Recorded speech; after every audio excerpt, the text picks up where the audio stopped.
Hey guys, welcome back to my channel. It is wrap-up time once again, and I have quite a few books to share with you today.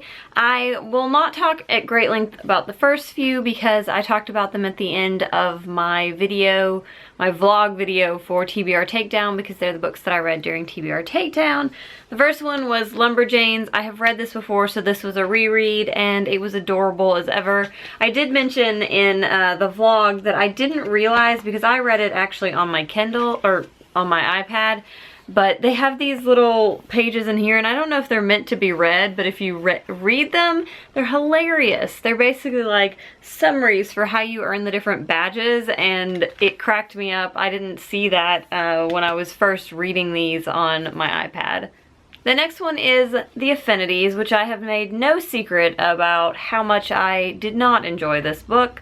The writing was actually pretty good. The characterization was pretty good. It just was that the plot went downhill the further you read. So at the beginning I was really into it. About the midway point I was kind of wondering if I wanted to keep reading. And when I finished this book, I very nearly threw it across the room because it just... everything that I thought was going to be really entertaining about this book was just not. And everyone in this book is selfish, and that's all I have to say.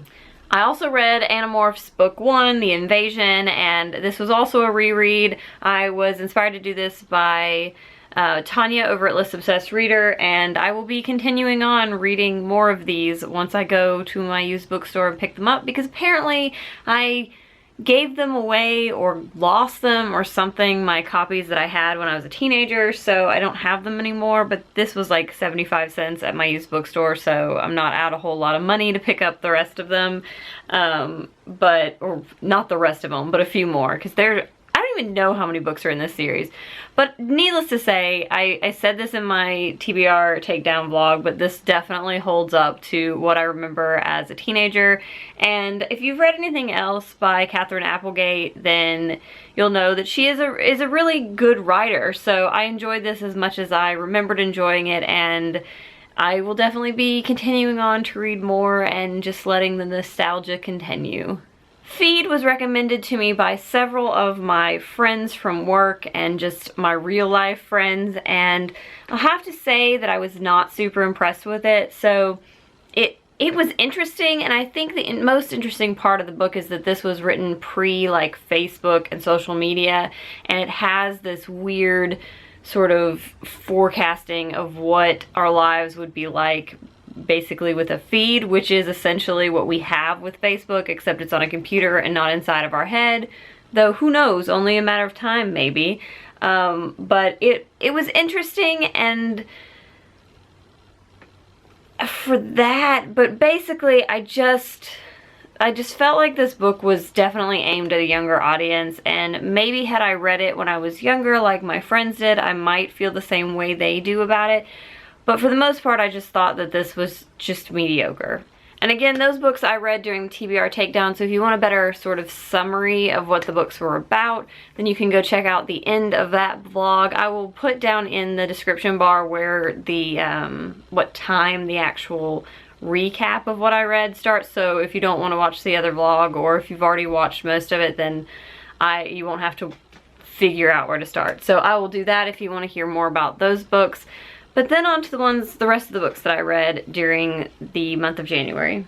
So the next book that I read was Every Anxious Wave, which I had on my most anticipated books of 2016, and it was as good as I thought it would be. It was so funny and charming, and you will have already seen a review. It went up on Tuesday because this book came out Tuesday, and I really enjoyed this. It is basically a kind of contemporary, kind of science fiction-y book about this guy who finds a wormhole in his closet, and he starts using it to go back and watch concerts that he saw or wanted to see when he was younger.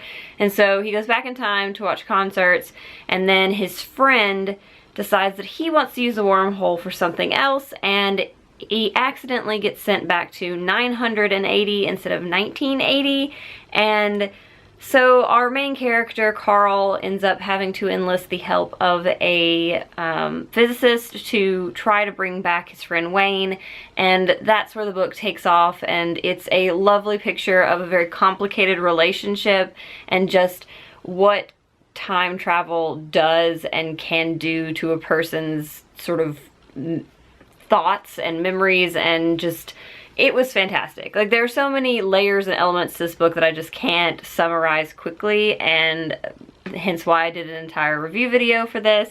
I really enjoyed this, and I feel like a lot of you would probably like this. So yeah, it's out already and it's fantastic. Probably, well, it was my second favorite read of the month. My favorite read of the month is the one that I'm getting ready to talk about. So in an effort to read my own damn books, I picked up The Scent of Triumph, which has been on my shelf forever, and I can't believe I waited this long because this was fantastic. I was feeling in the mood for historical fiction, and so I picked this one up, and I am so glad I did.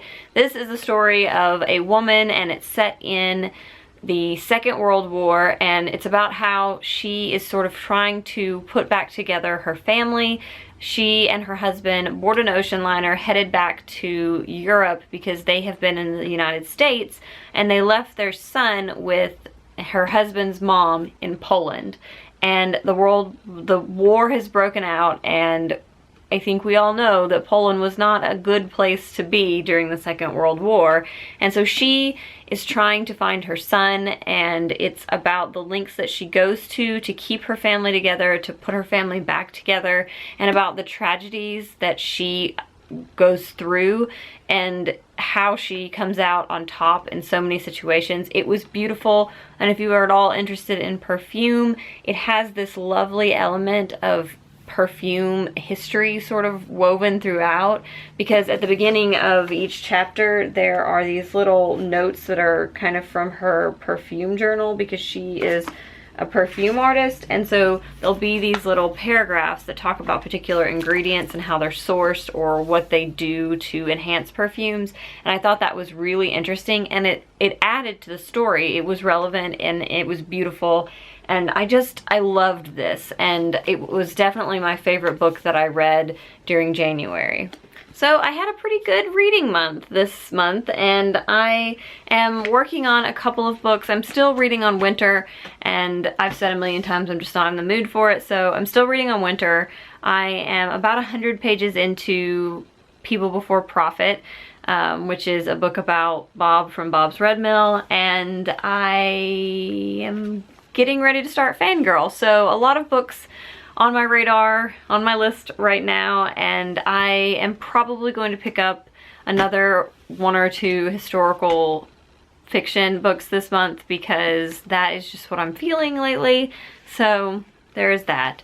I hope you guys are having a wonderful day, and I would love to hear what your favorite book was that you read in January, and I will see you next time. Bye!